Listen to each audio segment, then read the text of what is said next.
بسم الله الرحمن الرحيم. السلام عليكم ورحمة الله وبركاته. إن الحمد لله نحمده ونستعينه ونستغفره ونعوذ بالله من شرور أنفسنا وسيئات أعمالنا. من يهده الله فلا مضل له ومن يضلله فلا هادي له. أشهد أن لا إله إلا الله وحده لا شريك له وأشهد أن محمدا عبده ورسوله. أما بعد، إخواني والأخوات في الدين رحمني ورحمكم الله.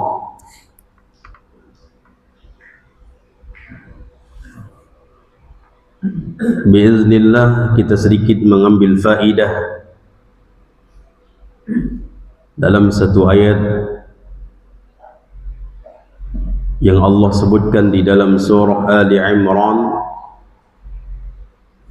Dalam surah Ali Imran ayat 103. Di dalam ayat ini banyak sekali pelajaran-pelajaran dalam kehidupan kita di permukaan bumi ini.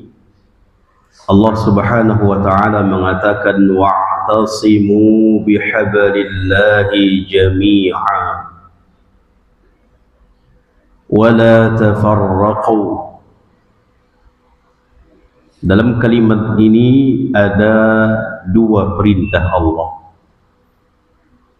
Satu yang berbentuk perintah, yang satu yang berbentuk larangan. Yang berbentuk perintah, Allah mengatakan wa'tasimu bihablillahi jami'a. Hendaklah kalian berpegang teguh dengan tali Allah. Hendaklah kalian seluruhnya manusia, hendaklah kalian berpegang teguh dengan tali Allah. Bihablillah, dengan tali Allah. Kalau sudah berpegang teguh dengan tali Allah, seluruh kita manusia akan timbul persatuan atau tidak? Timbul persatuan.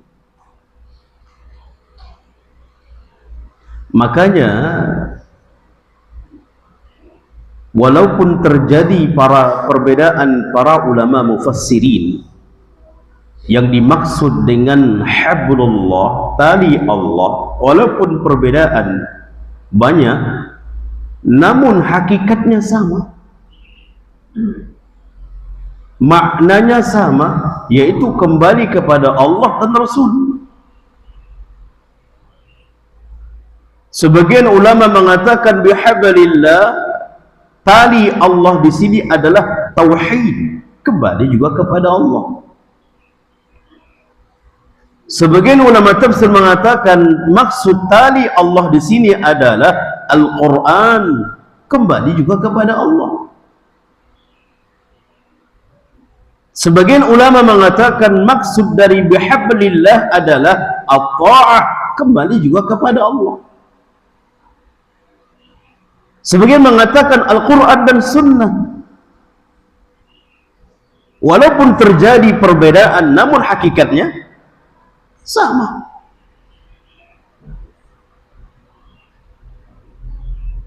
Sehingga akan tercapailah tujuan.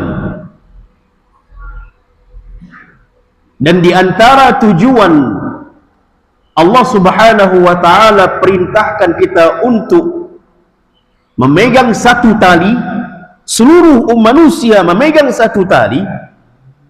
Tujuannya adalah agar tidak terjadi yang namanya larangan setelahnya.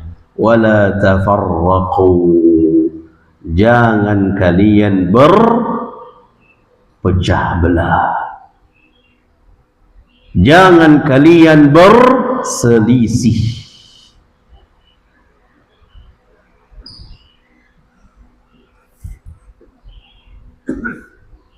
Perselisihan terkadang harus dituntut. Perpecahan terkadang di dalam syariat harus.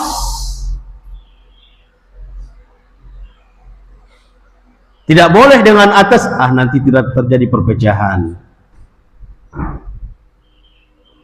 Kalau antara tauhid dengan syirik, pecah atau tidak? Pecah.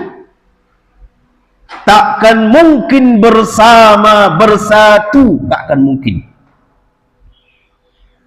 Orang yang mentauhidkan Allah atau muwahhidun dengan orang yang pelaku syirik atau musyrikun, mungkinkah bersama?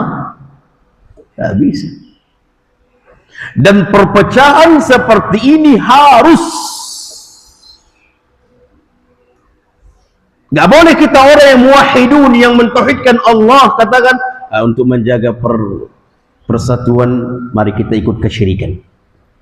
Gak boleh.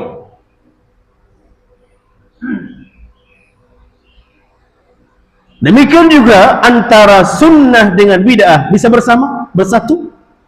Tidak bisa.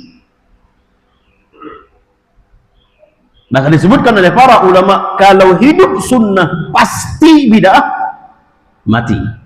Kalau bid'ah hidup pasti sunnah mati. Gak bisa bersama.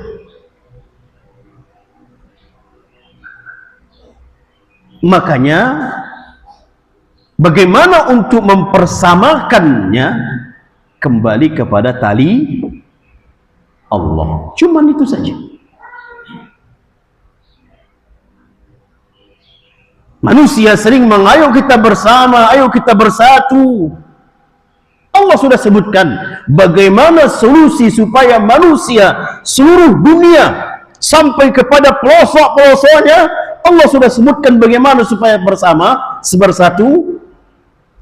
Wa'tasimu bihablillah.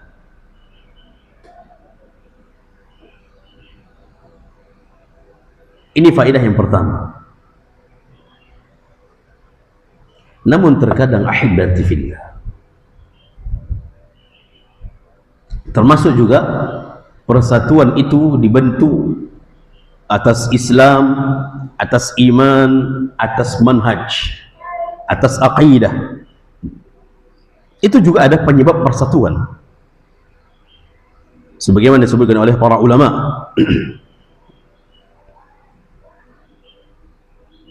Namun terkadang ahibati fillah, yang kita inginkan di dalam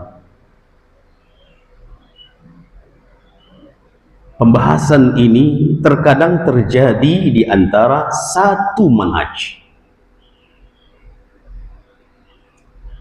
Ini yang perpecahan aib. Ahibati fillah rahimani wa rahimakumullah.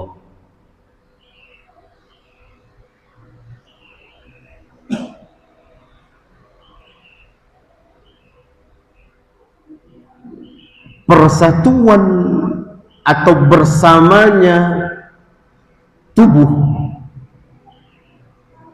tidak mesti bersamanya hati. Demikian juga kebalikannya. Bersamanya hati tidak mesti bersamanya tubuh, jasad.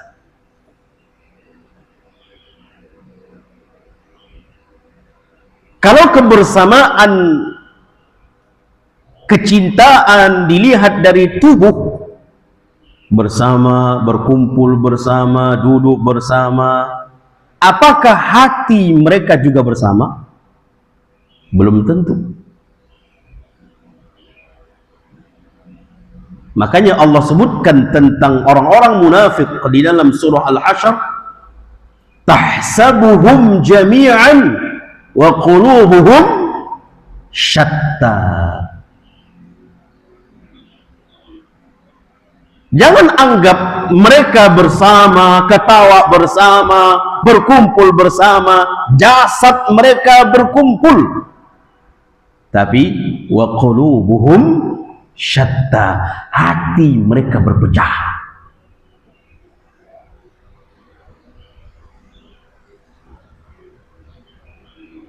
Maka ahibati fillah, hati yang kita inginkan bersama walaupun tubuh tidak bersama.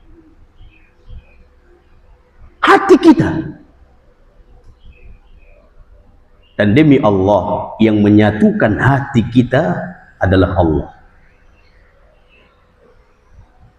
Allah sebutkan dalam surah Al-Anfal, wa allafa baina qulubikum, dialah Allah yang menyatukan hati kalian, yang menyamakan hati kalian. Hati, bukan jasad. Lau anfaqta ma fil ardi jami'an, kalau kita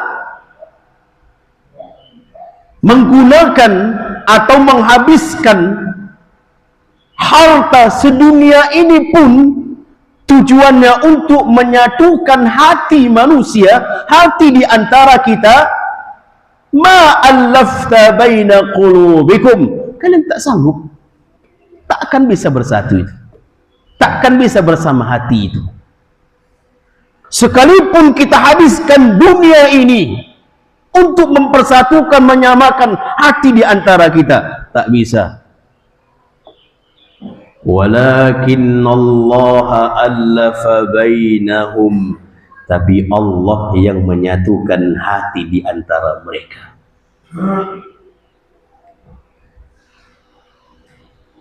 Makanya hibatillah, kecintaan kita, kebersamaan kita harus atas nama Allah, agar Allah satukan hati kita. Makanya di antara kita diperintahkan untuk merapatkan saf supaya bersama hati itu, tidak berselisih hati itu. Ada sebuah hadis, ikhwani, subhanallah.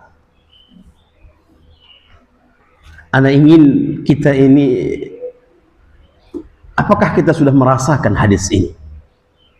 Dalam hadis muttafaqun alaih, ada sebuah hadis Bukhari dan Muslim, di dalam sahih mereka berdua, kata Nabi SAW, masalul mu'minin, permisalan orang-orang beriman itu,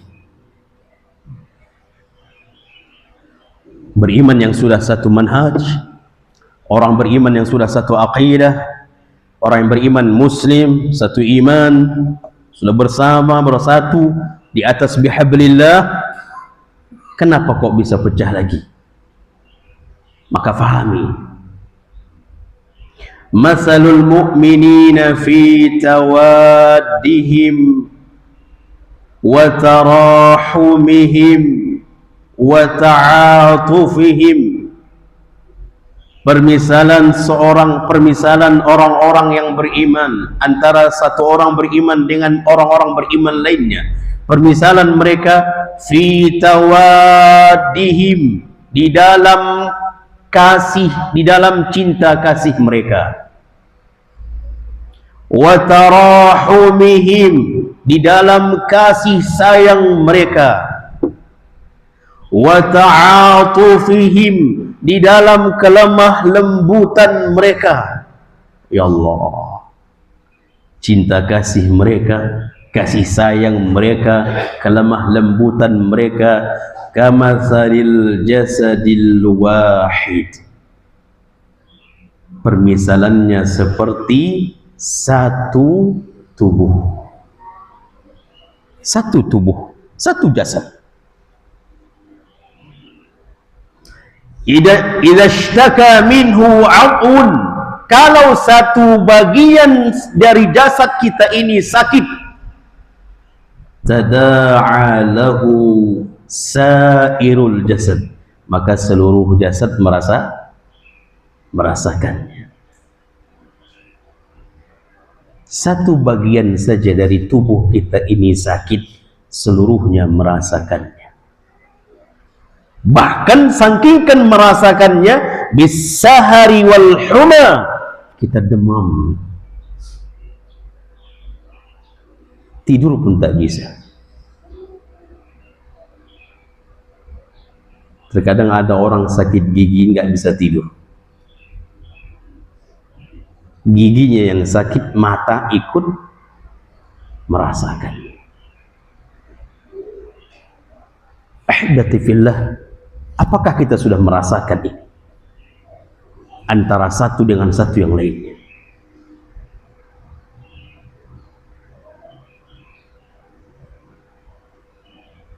Kalau di antara kita merasakan sakit, apakah kita juga merasakan sakit?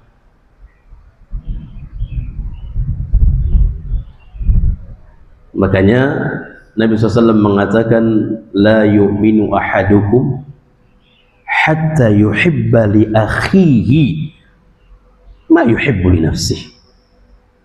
Tidak sempurna iman di antara kalian sampai kalian mencintai saudara kalian seperti dirinya mencintai dirinya sendiri. Maka bagaimana supaya itu terjadi? Ahibati fillah, ada hal-hal yang dikatakan oleh para ulama.